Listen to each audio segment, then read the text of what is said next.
Department of Justice set up an anti-weaponization fund, as I mentioned, to pay these claims of the victims in its investigations. It's part of the settlement, and this includes those who stormed the Capitol building on January 6th. Congressman Mike Quigley is joining us now from the Capitol. He was there that day. He's joining us live now to talk a little bit more about this and everything that's going on in D.C. Thank you for joining us, sir. Good to be back. Thank you. Of course. I want to start with some of the breaking news that you told me about, and that is on the War Powers bill. Apparently it was pulled. What's going on with that? Yeah, Democrats and a few Republicans procedurally forced the bill to the floor for about the fifth time. Yeah. The votes were very close. One vote. Last time was a tie. Today the Republicans pulled the vote just before it happened. I suspect that was because they were going to lose. I do believe now a majority of the House would pass a measure to limit the president and get our forces out of Iran. Yeah, so it seems like a lot is moving there or not moving, right? Let's talk about some of the other things. We mentioned the Anti-Weaponization Fund. The legality of creating a fund like this, that's been sort of the pushback and some of the questions right now. You, as a congressman, how do you address it? What can you do about it? Well, first, I think you let the public know exactly what this is going to be used for. The election deniers and those that stormed the Capitol on January 6th. One of those was Enrico Tarrio, who is the head of the Proud Boys. He was supposed to do 20 years plus in jail for that offense. So I just want your viewers to appreciate he got pardoned by the president. He doesn't have to pay restitution anymore. And he's now in line to get about $2 or $3 million because the president said this was injustice. 1,000 of the 1,500 who were convicted for this pled guilty. That is, they raised their hand and swore that they actually committed these crimes.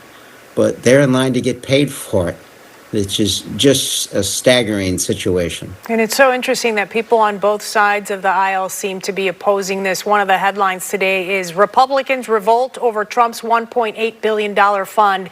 I mean, you're there. Do you see Republicans in some minor way sort of detaching from the president because of this? You know, I think the cracks and fissures with the president began with the Epstein files, right? Marjorie Taylor Greene and Massey and others. Now, of course, you saw in the primaries, the fact that they stand up to him usually means that they lose or they're going to have to leave. But the fact is they're putting principle above politics, and I appreciate that at least. I want to move on to another topic that you actually posted about today on social media, and that's the issue of the predictions market. You said you and like 54 of your colleagues are urging the Department of Justice to prosecute insider trading, I should say. How do you do that, and where do you see this going, this request? Yeah, I mean, first there's two things. That's stock trading, and members of Congress get, frankly, inside information. We get detailed information before, and we actually make news. And we shouldn't be allowed to profit from that. I mean, the president has been trading himself. I think he made, in the first quarter of this year, he made 3,700 individual stock trades.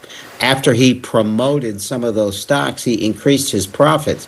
So members of Congress or any elected official shouldn't be able to, who have some power over this.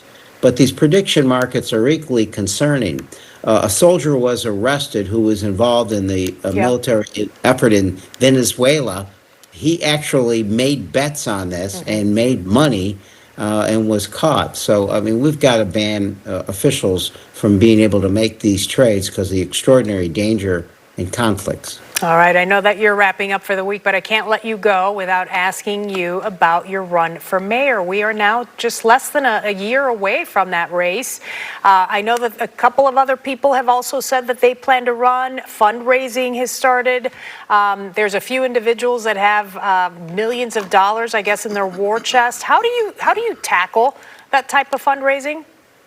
Look, we start with $1.6 million in both funds. So you don't need as much sometimes as you need enough. I've been in crowded races before and outspent 10 to 1, and and one in my race for Congress.